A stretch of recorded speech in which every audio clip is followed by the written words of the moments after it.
These are actually just toilet plungers.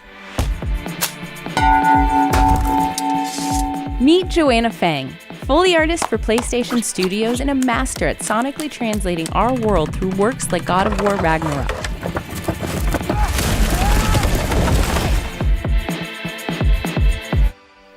Let's step into my office. Just watch your step. I love my office. This is my creative space. This is the Sony PlayStation Foley Studio. We have tons of really cool stuff. We have like smash iPhones, so if we need to like throw something behind our shoulders, it sounds accurate to what an iPhone sounds like. We have all sorts of weird props and things of that nature. There's a saying in Foley that is never trust a clean Foley stage. My whole life I've been trained as a classical musician. I'm kind of always passively listening to things and passively recording in a weird way. If I were to sum up all the times my body reacts, like, oh, that could be a Foley, or oh, that's a cool prop.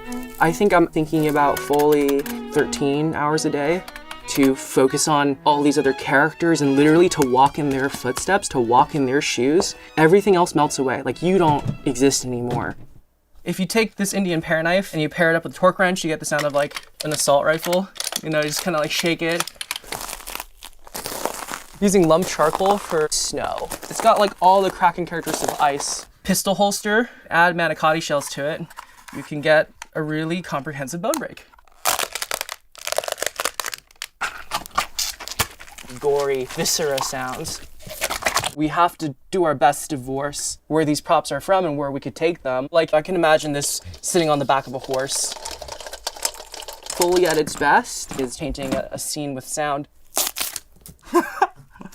Not bad today. What we'll do is we'll sometimes take this and pair it against the wood right here. So if we have these dramatic doors that have like creaks on them, I always say that the best props are ones that you play like a Stradivarius, like they just sing. It's like weaponized ASMR, you know what I mean? Like we're trying to get the audience to feel something. These textures can completely change how we view a scene. So we gave Joanna a clip she had never seen before and asked her to Foley it as an action movie and as a romantic comedy. So in the clip, there's a certain cadence going on with her footsteps. In terms of textures, I obviously see that she's got a leather jacket, what appears to be 2 baguettes underneath her arms. Just judging by the way her legs are spiking, I'm gonna go ahead and say that she's probably wearing heels. Let me reinterpret this scene as if it were like a romantic comedy.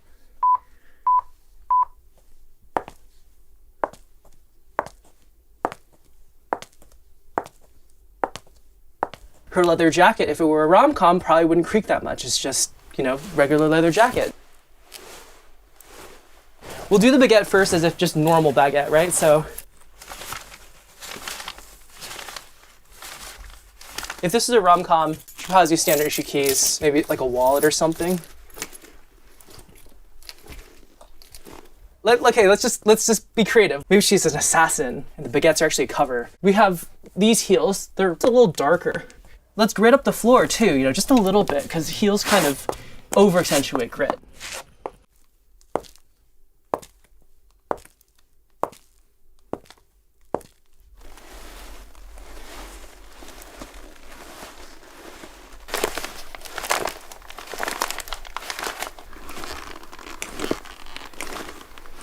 Cool.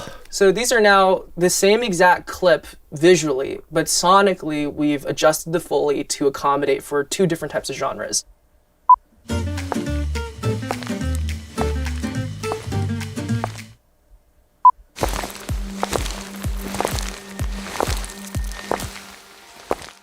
Everyone wears leather in games, so we have 4 or 5 different leather jackets. If a character is like a little bit evil, maybe a little tense, we want to give that character that sonic texture. This is our giant water pit. It's actually one of the first things built into the foundations of the room. It's an incredible feature and it's not something you see every day. Car doors are an amazing prop. Kind of gross. But sometimes you're able to get it to like, get like some funny little characteristic squeaks if someone's like sliding down like a glass window. We're just so rigged up to hear like. Joanna's love of Foley runs deep, and she's always looking to educate people on her craft. People tend to misunderstand Foley as if it were purely forensic recording. I think most people would be very surprised if they were to go to a Foley stage with the exact props used on set, the exact setups, almost in a pure objective way recreating the sounds. They'll find that the Foley that comes from that is extremely lacking of all the things that we've come to expect from a game or a film. I remember the most challenging sound that I had to do. It was the simplest sound effect and it broke me. It was like Whoopi Goldberg was like sauntering up to a bar. It just went to take 8, take 9, take 10, and it was just killing me. I think the reason why I was having such a hard time with that cue was just I didn't feel right in my body. You know, I used Foley for so long as this like perfect art form that helped me shake off, frankly, my gender dysphoria. For some freaking reason, that one cue made me hate everything about myself. So not long after that, I actually came out of the closet because I was like, it got to the point where I couldn't do my job anymore.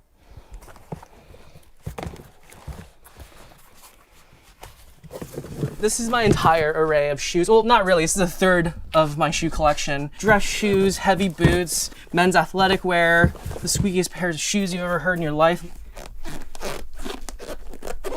So sometimes I don't even wear them for shoes. Sometimes I use them as props. This is like my fun little arsenal. A friend of mine built these for me, and they're made out of aircraft aluminum. They were tuned for a while. They've had their fair share of use. They resonate in ways that you don't naturally normally get with real swords because of their construction.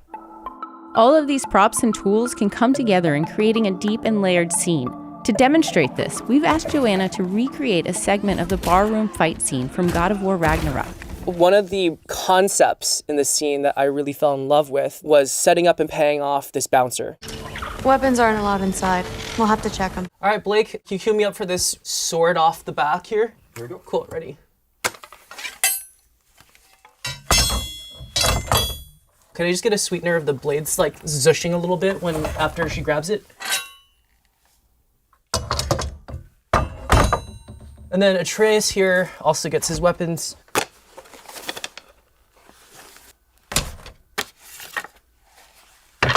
They're not gonna let you in otherwise.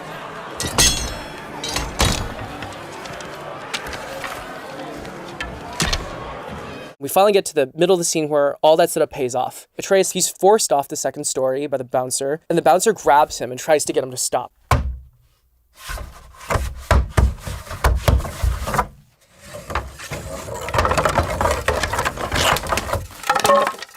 My favorite sound in bar brawl is the sound of leather as Atreus is struggling to break the grasp of the bouncer.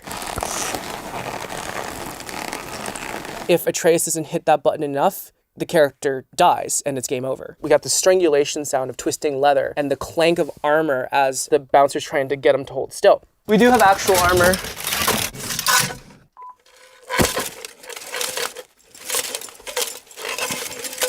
I'm gonna hit the pillars now.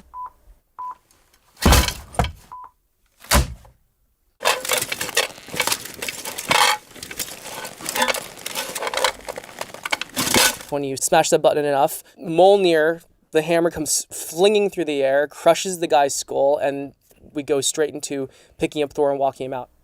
After he's got his head knocked off, let's just get that sound of his body just going like relaxing back. Okay, cool. So head smash. We're gonna get real gross real fast with this one.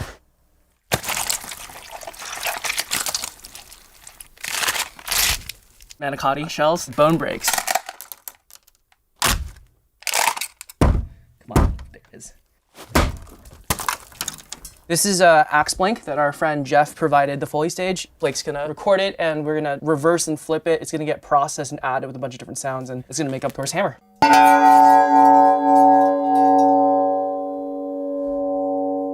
Hey Blake, if you don't mind, can we just play back like everything all together at once?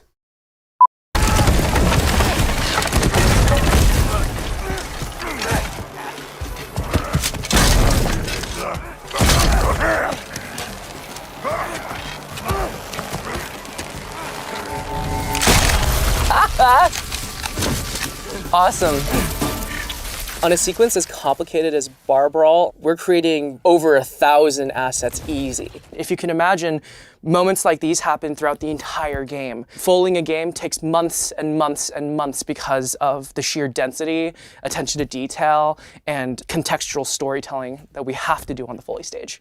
Joanna's mastery of her craft is unique, and even in the digital age, she feels the role of a Foley artist is still vital to storytelling. I can imagine a future where machine learning aids us in Foley, but I do not ever believe that it will take away the simple and beautiful performative nature of it. I've often felt like when you watch a film and there isn't much Foley, it feels like you're staring through a window. It doesn't feel like you're actually there. Foley to me is a very powerful performance art language that connects the audience with the characters and gets you to feel what they're going through.